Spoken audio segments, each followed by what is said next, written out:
Ce podcast est une initiative de l'ASBL de Podcast Factory Org avec le sponsor de Transforma Bruxelles Innovation Playground. You're listening to the Podcast Factory. Il était une fois un personnage.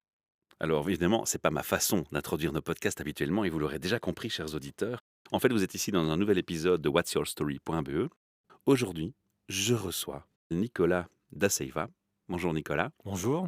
Tu as vu, j'ai commencé par Il était une fois, parce que tu es un artiste avant tout, quelqu'un qui gratte la plume sur le papier. Première question dans ce sens. Au fond de toi, Nicolas, puisqu'on va parler de ton écriture, tu te sens l'âme d'un écrivain plutôt plume gratte sur le papier, impulsion électrique sous la touche du clavier, ou au contraire, les frappes sur la machine à écrire d'une époque intermédiaire entre les deux? Alors disons que pour faire original ou vraiment grand écrivain, j'aime bien la plume, voire la machine, la vieille machine. Mais d'un point de vue pratique et pour perdre moins de temps et faire moins de fautes et surtout pouvoir être relisible, je préfère l'ordinateur, le PC. On va parler d'un ouvrage qui s'appelle Pax Dystopia, je le prononce correctement. C'est juste, oui. Quelle est la maison d'édition? Alors il n'y a pas de maison d'édition parce que je suis l'éditeur. En fait, c'est une auto-édition avec une maison très bien et très sympa qui est du côté de la Louvière. Il s'appelle Le Livre en Papier. Et en fait, on fait tout, on fait auteur-éditeur et eux, ils fabriquent. Et on peut d'ailleurs commander sur leur site, ils sont vraiment très bien, ils donnent un bon coup de main d'un point de vue technique, voilà. Alors Nicolas, le titre, Pax Dystopia, il y a une volonté de symbolique quelque part? Il y a quelque chose qui est à passer dans le titre? Oui, bien sûr, une dystopie, c'est souvent dans la science-fiction, mais c'est un futur qui a basculé dans quelque chose de très totalitaire, de très dictatorial. Une dystopie, c'est un peu le contraire d'une utopie finalement. Pax, ça vient du latin, c'est la paix. Donc c'est un peu la paix par la dystopie, quoi, voilà. En même temps, Pax, c'est aussi chez les voyagistes. C'est une abréviation pour les passagers. C'est un truc professionnel. Et en fait, les passagers de la dystopie, autant les protagonistes du livre que le lecteur. Est-ce que c'est ton premier ouvrage? Alors j'ai écrit plusieurs ouvrages, mais c'est le premier qui est édité, oui. Il y a une particularité, c'est qu'il a été rédigé, ou en tout cas en partie, avant la crise et la pandémie. Tout à fait, oui. Est-ce que tu peux nous dire un peu le thème de l'ouvrage? L'histoire de sa création, de son origine? J'avais 3 ouvrages sur le feu en même temps, qui n'ont rien à voir entre eux. Dans celui-ci, c'est un essai, d'un truc un peu futuriste avec un type qui regardait toute son histoire dans le futur et qui racontait ce qui s'était passé. C'était très technique, sur tous les aspects, sociologiques, économiques, philosophiques. Science-fiction donc. Oui, oui, ça restait de la science-fiction, mais c'était un peu technique, c'était plus un essai qu'un roman, quoi. Et je l'avais de côté comme ça, j'étais plus sur un autre, voilà. Et puis, début 2020, il y a eu, les grands événements et ce qui était extraordinaire, c'est que ça correspondait, déjà à ce que j'avais écrit, notamment une pandémie, mondiale qui changeait complètement le monde. Un petit côté Nostradamus en toi. Ouais, voilà, voilà. Mais c'est pas nouveau parce que j'étudie toutes ces choses depuis longtemps et je voyais bien arriver quelque chose qui ressemblait à ça. Ça m'a pas vraiment étonné, quoi. Du coup, je me suis remis là-dessus et puis je l'ai bien développé, je l'ai vraiment tourné en roman aussi pour, être moins, technique, pour intéresser plus de gens et puis, pour rester dans l'idée d'un roman, peut-être que je peux me tromper, quoi. Justement, tu as initié cela, tu as mis une pause et puis tu as repris, c'est un peu ce que tu nous dis maintenant. Est-ce que tu as repris, par contre, en tenant compte de l'actualité qui apparaissait au fil des jours et des mois et de cette crise? Est-ce que tu as tenu compte de ce que tu as pu observer? Notamment, moi j'ai observé beaucoup d'agressivité entre les prises de position, un manque de respect. Si je te fais un feedback rapide de mon côté, moi j'avais un passage de vie difficile où j'avais acquis très jeune une espèce d'esprit de révolte envers la société. Puis je suis passé à beaucoup d'amour et une culture un peu bisounours qu'on prônait beaucoup. Et de la culture bisounours à laquelle j'ai adhéré, tout d'un coup, le Covid est arrivé. J'ai l'impression qu'on a basculé l'esprit de tous ces gens un peu dans la bienveillance, en chacun s'insulte et chacun se ferait bien du mal parce qu'on est vexé de la position de l'autre. Donc voilà, ça c'était mon ressenti rapide, hein. Donc du coup, je me dis, dans un tel contexte, influencé en ouvrage qu'on a commencé avant, où limite, tu vois un peu les gens se moquer les uns des autres en disant: «Tu te prends pour un scientifique, tu as ton diplôme Facebook», c'est touchy quand même. Ouais, mais en même temps, bon, l'avantage que j'avais rapport à toi, c'est que j'étais pas chez les bisounours déjà avant. L'esprit de révolte? Pas esprit de révolte, mais je pense une certaine, lucidité. Des gens vont penser que ça peut être prétentieux, mais j'avais une idée assez, concrète de ce qui se passait déjà avant le covid et toutes ces choses-là. Ce qui fait qu'en fait, c'était juste une continuité. Mon roman était déjà dans cette idée-là et ce qui s'est passé ne m'a pas vraiment surpris. J'attendais pas non plus des choses extraordinaires. Quand on est dans une situation un peu exceptionnelle comme ça, je pensais pas que les gens allaient se révéler extraordinaires et de fait, ça poursuivait, j'ai pas eu vraiment de coupure, c'est plutôt une suite fluide de ce que j'avais déjà commencé à écrire. Mais ce qui est intéressant, je trouve, dans cette crise, puisque c'est une crise quand même, pour en revenir à ce que tu disais, je trouve ce qui est intéressant, c'est qu'il y a une révélation dans tout ça. Et ça fait 1 an et demi que les masques tombent, si on peut prendre l'expression. Et on voit effectivement qu'il y a eu des agressivités. Il y a aussi des gens qui se sont révélés très positivement. Tout à fait. Et je trouve que ce soit les institutions, les gouvernements, la structure même en place, ou l'être humain en lui-même, ou les rapports sociaux, ou les rapports plus sentimentaux et familiaux, ça s'est révélé. Et je trouve ça intéressant parce que maintenant, pour moi en tout cas, j'avais déjà cette notion avant, mais on voit mieux, encore mieux, qui est qui et qui fait quoi. L'authenticité, tu veux Exactement. dire. Avec bien sûr tout ce que ça représente. Et des fois, c'est très désagréable à constater, mais moi j'aime bien ce côté-là. Je trouve qu'il y a quelque chose de plus vrai. Ça, c'est plus violent, mais c'est plus authentique, même si la période est compliquée. Mais j'aime bien cette idée-là. Tu vis ça comme le long fleuve tranquille d'une suite logique d'événements où tu mets ta plume pour un peu servir de guide, ou est-ce qu'il y a une idée engagée malgré tout dans ce roman? Il y a une idée engagée dans l'idée du guide. Je préfère l'idée du messager, parce qu'en fait, le message, c'est quand même que on pourrait aussi, il y a des gens qui l'ont relevé, c'est pas une idée à moi, mais on pourrait aussi profiter de ce moment-là pour vraiment passer à autre chose. Ce qui me dérange dans ce qui est en train de se passer, c'est que je trouve que c'est une bonne chose qu'on soit arrivé à cette espèce de blocage. Parce qu'on devait y arriver de manière ou d'une autre. Il y a tellement de paramètres où on a été trop loin et que tout commence à se bloquer. C'est presque naturel que ça bloque. Mais moi, je pense que c'est pas un blocage vraiment naturel et qu'il y a des gens qui veulent nous conduire sur autre chose et que nous, on devrait profiter d'aller vers quelque chose de nouveau, de revisiter, d'un peu plus équilibré, d'un peu plus intéressant, intelligent, qui part un peu plus du cœur, un peu plus de l'âme, un peu plus de l'humain entre nous, que ça soit individuellement ou globalement. Et si on pouvait recréer ça, on court-circuiterait ceux qui veulent nous emmener encore dans autre chose. Je pense pas que le monde d'avant dont on nous parle, ou le monde d'après où on veut nous mener, soit la panacée, quoi. Je pense qu'il y a quelque chose, il y a une troisième voie, et on devrait la chercher, et on devrait la chercher ensemble. Ça, c'est compliqué. Donc ce serait une voie citoyenne et qui serait plutôt une inspiration vers du positif, optimalisé, être résilient sur ce qui se passe. C'est un peu le message que tu lances. Voilà, bon, ça, c'est presque une façon bisounours, parce que malheureusement, il y a quand même une réalité assez rude, il y a une violence, il y a beaucoup de choses, et on a passé des fois par des choses un peu trash qui sont déjà en train d'arriver et puis qui peuvent arriver, mais ça fait partie, je pense, de la chose aussi, et on peut aller vers un mieux, ça va pas se faire sans douleur, mais on peut aller vers ce mieux, et cette troisième voie, elle est citoyenne, mais je pense qu'elle est vraiment de l'humain et d'une création, d'une pensée, d'un positionnement qu'on pourrait avoir ensemble, pour vraiment avoir un vrai autre monde, et ça, c'est difficile à faire, mais je pense que c'est la clé. Et mon livre parle beaucoup de tout ça. Il y a beaucoup d'entrées et de sorties sur tous ces sujets. C'est ça le message, en fait, On oui. va arriver dans l'histoire dans quelques instants, hein, mais j'ai pas envie de dévoiler non plus toute l'histoire. On va laisser une part à l'auditeur pour aller découvrir ton œuvre. Évidemment, tu constates les choses positives et négatives de la crise, et dans ce qui se passe aussi, il y a un aspect où on a vite sorti quelques étiquettes, adepte des complots. Pourtant, tu l'avais déjà commencé bien avant la pandémie. On ne peut pas te taxer de complotiste pour autant. Mais dans tes réponses, tu me mentionnes qu'il y a des choses auxquelles tu t'attendais, sans rentrer dans les clichés. Où te situes-tu? C'est un sujet qui m'amuse. D'ailleurs, j'en parle beaucoup dans le livre, le complotisme, le conspirationnisme, le complot, etc. En fait, pour moi, c'est quelque chose qui est complètement frelaté, dans le sens où un complot, c'est quelque chose de caché. C'est quelque chose de fomenté en secret. Et quand on le voit sous nos yeux, c'est trop tard, on se fait avoir. Or, pour moi, ce qui est en train de se passer, c'est pas un complot, c'est un agenda. Donc je pense pas être un complotiste. Je pense plutôt juste voir des choses qui arrivent. Il suffit d'un peu de chercher des documents, de se renseigner, de regarder ce qui s'est déjà passé. Et moi, j'ai pas mal de choses qui se regroupent, qui me font que ce qui arrive était quand même assez annoncé dans plein d'endroits. Donc c'est pas un complot, c'est un calendrier, c'est un agenda. Et c'est ça qui m'ennuie un peu, c'est qu'on nous emmène dans quelque chose qui est une autre voie, mais je pense qu'elle n'est pas la bonne non plus pour l'humain et pour le monde. Et que je pense encore à cette troisième voie, justement. Quand on observe les changements dans une société, on peut les observer avec des choses ponctuelles, des orientations sur une presse officielle ou une presse non officielle, des documents divers qu'on peut retrouver influencés ou non par des lobbies ou non, ça c'est clair. Mais il y a une autre approche encore qui est une approche plus systémique, qui est d'essayer de se détacher de tout ça et d'observer de loin, sans essayer de prendre trop de position, sans trop juger, en essayant de se baser sur des choses factuelles, qu'elles soient officielles ou non. Et là, ça devient très difficile de trouver des vérités au final. Ça, c'est peut-être un peu le message que je veux déjà peut-être faire passer ici.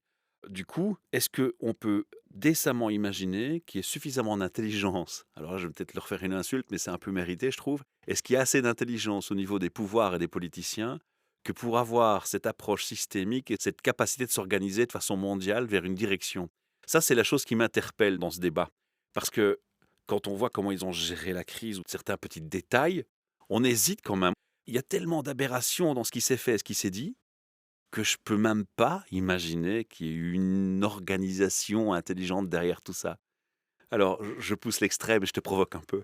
Mais en fait, Ce qui est intéressant dans ce que tu dis, c'est qu'effectivement, je pense que même la personne, qui s'intéresse le moins à ça ou qui est le moins renseignée ou qui a pas envie de savoir, constate, mais par un bon sens de base, qu'on a eu, contre-information sur, absurdité sur depuis plus d'un an et demi et qu'effectivement ça paraît, complètement, mal géré ou pas géré du tout. Mais en même temps, c'est un des là je vais tourner le truc à l'envers, ça peut être un des points forts, c'est de cette pseudo-incompétence cache d'autres choses à mon avis. Voilà.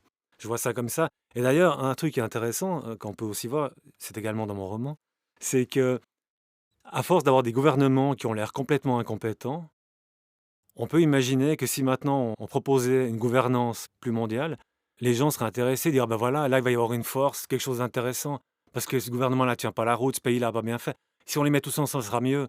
Ça peut être aussi une manipulation assez perverse finalement, comme il y en a beaucoup, où on t'inverse la chose en disant: «Voilà, vous voyez, ils sont pas capables de, si on se met tous ensemble, ça va aller mieux».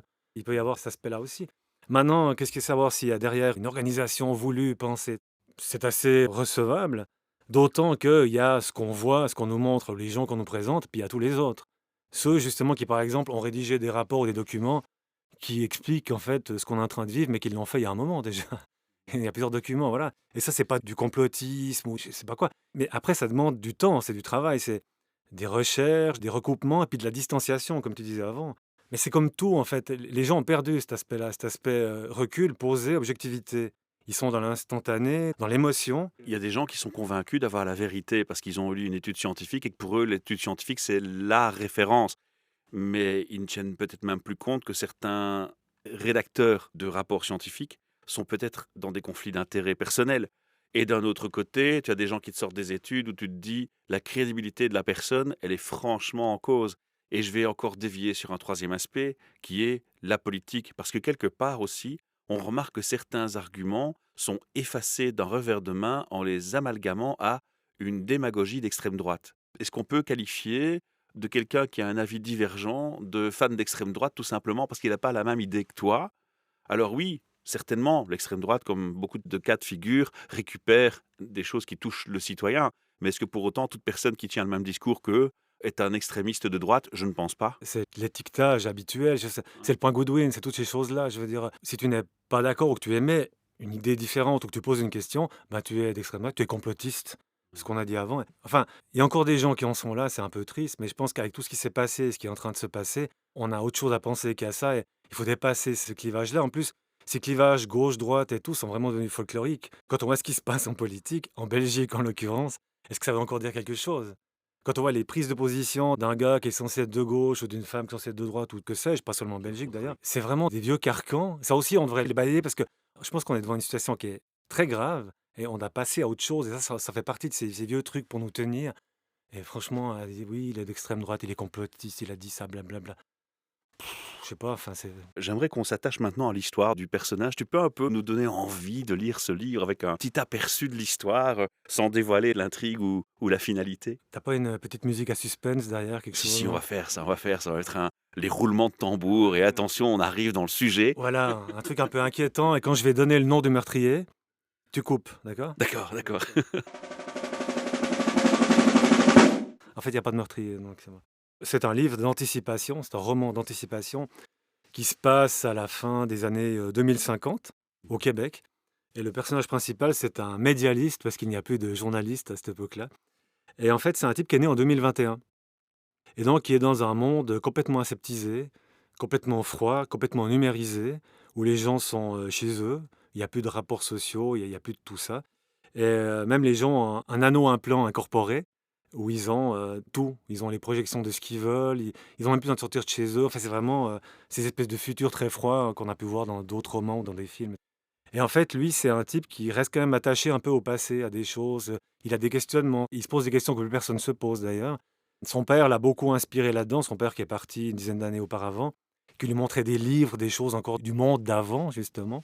Sa mère est décédée quand il avait 1 an d'un variant d'un virus, en 2022, en début 2022. Et donc lui, il cherche comme ça d'autres choses, mais il est très surveillé en même temps, dans un monde qui est complètement globalisé, où tout est il y a une coalition générale où plein de pays sont alliés. Il y a deux, trois zones extérieures, on ne sait pas très bien ce qui s'y passe, mais ce qui n'intéresse personne. Et tout le monde est satisfait, mais c'est très plat et c'est mort, c'est fini, quoi. Et lui, il cherche des réponses. Alors, il rencontre des gens. Des fois, il se passe, je vais pas expliquer tout ce qui se passe pour lui, mais et un jour, il met la main dans un vieux truc. Il met la main sur un livre qui s'appelle Pax Dystopia. Et en fait, ce livre a été écrit en 2021, et même qu'il est sorti le jour de sa naissance à lui. Donc, il trouve que c'est un signe. Il trouve ça génial.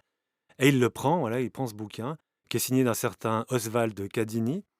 Il lit ce bouquin et en fait, il s'aperçoit que le type qui a sorti ce bouquin en 2021 a expliqué tout ce qui allait arriver, mais dans le moins de détails. Donc il est complètement scié. Comment ce type qui parle du passé, du présent puis du futur a pu prévoir, mais vraiment au mot près, tout ce qui allait arriver. Et dès lors, il va faire tout ce qu'il peut pour essayer de trouver qui était ce gars-là. Est-ce qu'il est encore vivant? C'était il y a 40 ans. Et de comprendre d'où il tient ses Comment il a fait sources. pour arriver à ça, quoi, voilà. Et donc c'est sa quête, on va l'accompagner pour voir. Ouais, on va pas trop en dire, hein, il faut laisser un peu de suspense pour le Tout à lecteur. fait, tout à fait. Voilà, c'est ça un peu le postulat de départ. Ouais. Tu étais inspiré par d'autres écrivains? Tu étais toi-même un lecteur de science-fiction à une époque? Moi, je l'étais, hein, donc Isaac Asimov, George Orwell, c'était un peu, Stephen King aussi, bien entendu. C'était mes références. Et toi, quelles étaient tes références? Quels étaient tes écrivains? Alors mes références, elles sont multiples parce que je lis depuis toujours beaucoup, beaucoup de choses et j'aime bien lire des choses très différentes. Mais dans les auteurs que tu as cités, oui, oui, j'ai lu ça, j'ai lu Asimov. Stephen King, j'ai presque tout lu. J'aime des choses vraiment qui partent dans des choses très, très différentes. Donc, je lis vraiment autant des essais que des romans. J'ai lu plein de policiers aussi, mais vraiment des choses, j'ai pas vraiment. Il y a pas un auteur qui se distingue à tes yeux? Bon, Stephen King, oui, parce que Oui, c'est vrai que d'accord. ça reste quand même très très bien. Mais dans un autre registre, par exemple, moi je suis fan de Sylvain Tesson, qui fait des récits d'aventure, quoi. Au-delà du fait qu'il vit des aventures quand même assez extraordinaires et qu'il est très audacieux, il écrit très très bien. Et ça, là, il a un complément extraordinaire. Mais voilà, ça n'a rien à voir avec Stephen King, par exemple. Il y a une chose particulière, ma question n'est pas innocente, c'est que la science-fiction a toujours été un domaine où dans les écrits, on anticipe le futur, forcément, où on anticipe aussi le futur politique, géopolitique, social. Il y a des tas d'ouvrages qui font part de fin du monde avec des scénarios multiples et variés. La pandémie, bah, on en a vu dans les films, on en a vu dans beaucoup d'autres écrits. Comment être original quand on lance une telle histoire en se disant il y a déjà tellement eu d'écrits sur ce thème? Ça t'a fait peur, ça, cet aspect-là? Non, parce que en fait, la pandémie, dans mon livre, est comme dans la réalité que nous vivons, qui est une réalité, mais qui n'est pas forcément la réalité. Pour moi, c'est violent pour des gens qui vivent ça avec des drames, bien sûr, parce que ça existe quand même. Mais pour moi, c'est une anecdote dans l'histoire. Et pour moi, quand je parlais d'un calendrier, la pandémie, c'est juste un petit bout du calendrier. Et je vois qu'il y a d'autres choses qui arrivent derrière. Est-ce qu'on va ressentir ça dans Ah, l'histoire et absolument, dans oui. le fil Ah ouais, du... tout à fait, ouais. Il y a plusieurs personnes qui me connaissent depuis un moment, qui me le disent depuis plusieurs années. Ils me disent, ah ouais, ça, tu m'avais dit ça il y a 2 ans. Ah ouais, je vois très bien. Parce que maintenant, je pourrais dire comment ça sera dans 6 mois, dans un an, je vois très bien où on va, comment ça va se passer. Enfin, ça devient un peu, quand on étudie un peu ça de près, quand on vraiment regroupe plein de choses, et c'est toujours très difficile, il faut avoir le temps de le faire, il faut s'intéresser à beaucoup de sujets et beaucoup de sources différentes, justement, pour essayer d'avoir un peu d'objectivité. Eh bien, après, ça paraît plutôt évident ce qui arrive. C'est pas choquant, c'est pas: «Oh, qu'est-ce qui se passe? Comment on va faire?» Je vois très bien où on nous mène, où on veut nous mener et tout. Mais je pense que c'est pas une science exacte et qu'on peut encore changer des choses. Qu'est-ce qui te ferait le plus peur comme scénario? Dans tous les scénarios possibles et imaginables auxquels tu as dû réfléchir en rédigeant cet ouvrage, est-ce qu'il y a eu un scénario qui, toi, te fait vraiment flipper? Ah oui, le scénario qui me fait vraiment flipper, c'est celui qui est en train de se dérouler maintenant et que s'il est mené à bon terme, c'est celui que je trouve moi le plus flippant. Mais c'est très personnel parce que je vois qu'il y a beaucoup de gens qui sont assez, je vais pas dire contents, mais qui n'ont pas cette notion-là. Et je pense qu'on pourrait basculer dans quelque chose où ils diraient: «Bon, mais ça va finalement, c'est pas mal. Non, mais je sais pas avec quoi tu viens», tu vois? Alors que moi, je trouve ça très effrayant, ce qui s'est déjà passé, et je trouve que c'est déjà grave ce qui s'est déjà passé. Et là, ce qui est en train de se passer, qui pourrait se passer, et ça s'annonce un peu comme ça, et ça, c'est le plus effrayant finalement, c'est cette espèce de futur où en fait ça se met en place, mais tranquillement, il y a un renversement, et tout coup le renversement est radical d'un coup, et là c'est trop tard. On est dans le truc, et on y va, et on peut plus bouger. Voilà. Et c'est ce qui est en train de se faire, et c'est plus ou moins ce qui est en train de se mettre en place. Pour moi, c'est ma vision. Voilà. Ça, je trouve que c'est effrayant. C'est plus effrayant, à la limite, tu me dirais que une guerre civile, je sais pas quoi, oui, une guerre civile, c'est effrayant, c'est violent, mais une guerre civile, pour moi, c'est aussi un signe qu'il se passe quelque chose, que les gens réagissent. Alors, peut-être qu'après, c'est nouveau orchestré, et puis peut-être que c'est pour nous mener de nouveau sur un truc terrible. Parce que malgré l'apparente incompétence de certaines personnes qui sont censées diriger la chose, je pense qu'il y a quand même un agenda, comme je disais, ils vont quand même aller quelque part. Donc, moi, le plus effrayant, c'est qu'en réalité, il se passe rien, ou qu'on ait l'impression qu'il se passe pas vraiment quelque chose, et puis que ça va. Et c'est un peu ce qui est arrivé aussi avec cette pandémie depuis le début, c'est qu'on a fait un peu chaud-froid, chaud-froid, Il y avait des moments depuis 1 an et demi où on avait presque l'impression que ça va finalement, il s'est pas C'est pas si grave, oui, oui. ça va, c'est derrière nous, je sais pas quoi, voilà. Et ça, c'est le plus effrayant pour moi, ouais. C'est celui qui n'a pas l'air en réalité, ouais, voilà. Je vois plutôt ça comme ça. Alors, la question inverse, hein, la question positive, si on devait imaginer le plus beau scénario, ce serait lequel alors? Le plus beau scénario bisounours, c'est que, les gens descendent dans la rue, très pacifiquement, qu'il y ait pas de débordement et puis que des types qui sont au pouvoir ou qui sont dans les coulisses du pouvoir se disent: Non, «On a faut été pas un faire peu ça. trop loin, c'est pas bien». C'est très bisounours, hein. «Non, faut pas le faire. Non, finalement, qu'est-ce qu'on fait? Non, c'est pas ça» et puis qu'on se retrouve tous dans un monde formidable où on est tous, on collabore ensemble pour un intérêt commun. C'est la solidarité qui manque peut-être pour l'instant et c'est peut-être ça le point d'achoppement, c'est diviser pour mieux régner, c'est Oui, alors ça, c'est parce que c'est l'inverse de l'union fait la force, toutes ces choses-là, bien sûr, hein. C'est également dans mon roman, oui. il y a une chose aussi qui m'interpelle malgré tout, c'est que je t'avoue que moi, j'avais des idées assez nuancées par rapport à la crise. Je ne passais pas dans le côté valider des théories, à la limite du complotisme. Je ne suis pas tombé dans le revers de l'anti-vax parce que je trouve ça stupide, d'aller à cet extrême parce qu'il y a des vaccins qui ont fait des merveilles et qui ont sauvé des vies. Il faut pas non plus le négliger et renier l'histoire. Mais malgré tout, j'avais aussi certaines oppositions sur certains aspects et je me sentais un peu entre 2 eaux, sachant pas trop dans quelle voie je navigue et comment je peux me définir moi-même au final par rapport à toutes ces prises de position fortes, anti-vax, pro-vax. Et finalement, ce qui fait surtout plaisir, c'est que je me sentais très seul et isolé et que quand je commence à échanger avec quelques personnes, je me rends compte qu'on est plus nombreux qu'on ne pense. Or, ce qu'on voit dans les médias et dans les réseaux sociaux, c'est tout l'inverse. On a le sentiment que c'est une minorité qui se révolte, alors qu'en fait, cette minorité, elle est massive, même si elle est silencieuse, dans ces médias. Qu'est-ce que tu penses de cet aspect-là? Est-ce que c'est aussi quelque chose que tu as eu le sentiment de vivre, Tout à d'être fait, oui. isolé? Oui, oui, ça oui, mais alors ça, c'est un des grands dangers parce que, ben, et j'en parle justement dans mon roman, j'appelle ça les luttes horizontales. C'est que l'histoire de vax, anti-vax, c'est un faux débat, mais ça marche bien parce qu'on a de nouveau, c'est le diviser pour mieux régner. Des gens qui s'engueulent sur un sujet alors qu'ils devraient voir plus haut. Ils devraient dépasser ça de nouveau. C'est comme l'extrême droite complotiste dont on parlait tout à l'heure. Mais ça, c'est un vieux truc de manipulation. C'est les blancs contre les noirs, les homos contre les hétéros, les véganes contre les mangeurs de viande. Enfin, on a ça depuis des années. Et en faisant ça, au bout d'un moment, tu crées des groupes, des petits groupes, des petits. Tu vois, tout le monde est dans son coin. Et quand il y a un gros problème, on ne sait plus s'allier pour aller où il y a le problème, c'est-à-dire en haut. On fait plus de lutte verticale, on fait plus que des luttes horizontales. Et pendant qu'on fait nos luttes horizontales, à la verticale, en dessus, ils continuent à gérer l'affaire. C'est ça le danger. Et il faut dépasser ce climat aussi vax, anti-vax. Il faut peut-être plutôt se mettre ensemble et puis discuter pourquoi je suis pas d'accord, pourquoi je suis d'accord. Ça, c'est aussi un truc qui a été enlevé, c'est le débat construit, argumenté, des fois un peu vif. Mais les gens n'osent plus parler. Mais même avant le Covid, une conversation, il y a tout, ils voient le conflit arriver, ils paniquent, ils n'ont pas l'argumentation, etc. Et ça, c'est un truc qu'on a perdu aussi. L'être humain a perdu cette capacité de débat d'idées, de grosses discussions, voilà. Et puis même si Est-ce que ça, c'est pas voilà. quelque chose qui démarre à partir du moment où l'humain a perdu la notion du respect surtout? Parce que c'est de là que ça part, je pense. À partir du moment où tu es plus capable de respecter la parole d'autrui parce qu'elle est différente, ou que tu commences à insulter ou à te moquer ou à ironiser, ce qui peut être sain dans certains débats à un moment, mais quand c'est répété, ça devient malsain. Est-ce que c'est pas là qu'on a commencé à faire la véritable scission entre les citoyens? C'est une des explications. Il y en a d'autres, mais oui, c'est une explication, ouais. Après, il y en a d'autres aussi dans le fait qu'on a vraiment individualisé les gens. J'en reviens à ça, au petit groupe ou à l'individu. Et puis, il y a aussi le politiquement correct, la censure, etc. C'est quelque chose qui est là depuis un moment maintenant. Et aussi, les gens maintenant le font eux-mêmes depuis un moment. C'est pas, ça date pas de maintenant. Et on voit des fois, même dans des choses privées, des gens qui sont à des soirées et tout, on sent que le type ou la femme aimerait dire, mais elle va pas le dire. Alors qu'on peut encore s'exprimer. On n'est pas obligé d'être d'accord, mais c'est ça qui est plutôt intéressant, c'est parce qu'on n'est pas d'accord qu'on discute. Théoriquement, on est en démocratie. Je dis bien Ouais, théoriquement. ouais, il paraît, c'est un vieux concept qui existe encore, je ne sais pas, mais qui s'appelle démocratie. Ouais. Nicolas, il y a une question qui est importante ici aussi, c'est que cet ouvrage, il s'adresse à quel public? Pourquoi je pose la question? Parce que est-ce que c'est un ouvrage qui est facile à lire pour un ado de 12 ans? Est-ce que c'est plutôt un ouvrage destiné aux adultes? Non, c'est un ouvrage qui s'adresse, et il le faut, au plus grand nombre, ça c'est assez sûr. Après, il est vrai qu'il y a deux, trois passages un peu plus pointus, j'ai vu ça, mais bon, qui n'ont pas l'air de... Il n'est pas inaccessible aux Voilà. ados. Alors, effectivement, après, des jeunes, très jeunes, je suis pas sûr, mais peut-être quand on a un certain éveil aux choses, il est possible, ouais, je me dis quand même que De suivre l'histoire et de rentrer dedans et de s'y plaire, quoi. c'est aussi l'idée d'un roman pour être plus artistique, créatif, puis partir un peu, de créer une histoire un peu autour aussi, qu'il se passe des choses, voilà. Sinon, c'est un peu lourd, hein. L'original était assez lourd, c'était vraiment presque un essai technique, quoi. Moi, je voulais l'ouvrir au public, si possible, en Tu plus l'as grand. simplifié en fait. On peut dire ça comme ça, oui. D'ailleurs, il y a des sujets où j'ai simplifié, où j'ai juste survolé pour pas parce qu'il y a beaucoup de choses. Ça parle vraiment de beaucoup, beaucoup de sujets. Je pense que j'en ai presque pas oublié.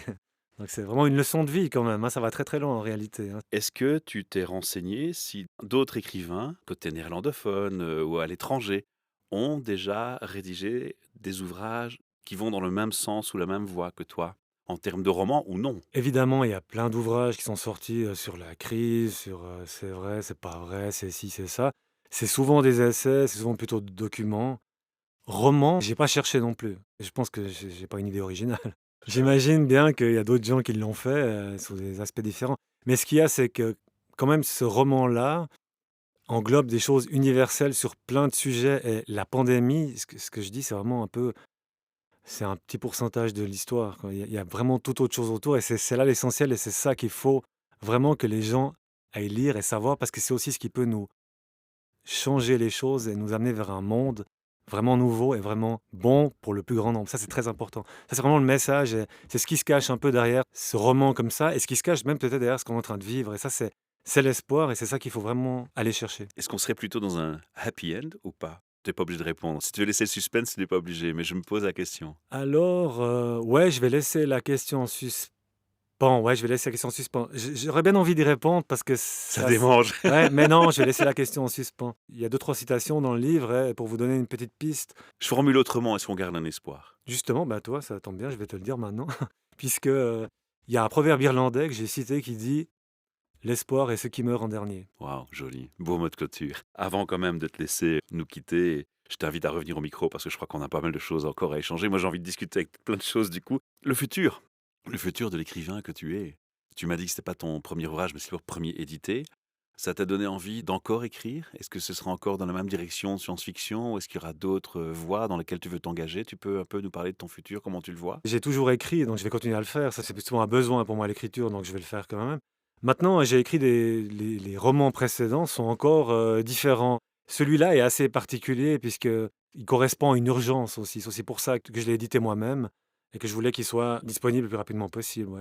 Donc là, au niveau de ce qui se passe dans le futur avec ce livre, c'est que là, je l'ai adressé à des personnes qui sont actives, qui ont des gros réseaux. Moi, je suis pas très réseaux sociaux, donc je m'adresse directement à des gens qui font, entre guillemets, «le boulot». Et voilà, et après il y a plein de gens, qui me connaissent, qui l'ont commandé, qui l'ont acheté et ça continue. Mais il est sorti il y a 2 mois quoi, 2 mois, donc c'est frais. On continuera l'aventure et on continuera de te suivre. Alors, est-ce que tu as un site internet où on peut justement aller se renseigner si on veut suivre tes prochains ouvrages, d'une part? Alors moi, je n'ai pas de site internet et puis comme je vous ai dit, je suis pas très actif, sur les réseaux sociaux. Mais le livre, il est commandable justement sur le site du Livre en papier. Si vous allez sur le Livre en papier Belgique et que vous faites dans les recherches Pax Dystopia, On va le retrouver. vous tombez dessus, vous pouvez le commander, il y a aucun problème, vous le recevez rapidement. C'est un bel ouvrage, il y a une belle matière, il est agréable au toucher et surtout il est Oui. essentiel à lire. Et le design, le graphisme est joli pour la couverture. Il faut féliciter celui qui l'a créé. Alors c'est, Christelle Roda qui est graphiste et qui fait ça très, très bien. Moi, ça m'a frappé directement la couverture. Je me suis dit, waouh, joli. Ça donne déjà envie de le lire. Son site c'est chrisroda.be. On mettra les liens dans l'article du podcast pour qu'on puisse et le commander et l'acheter, te suivre et s'informer sur ton actualité. Voilà, je te remercie pour la confiance que tu m'as accordée. Merci de ton honnêteté, ta transparence, de parler sans tabou et de dire les choses dans un aspect tout à fait naturel. Tu reviens à mon micro quand tu le souhaites. Et avec plaisir et je te remercie de m'avoir reçu et de m'avoir laissé la libre parole qui, je l'espère, va perdurer malgré tout ce qui se passe. Voilà. En tout cas, mille merci. À très bientôt. Au revoir. You're listening to the Podcast Factory. Ce podcast est une initiative de l'ASBL de Podcast Factory org avec le sponsor de Transforma Bruxelles Innovation Playground.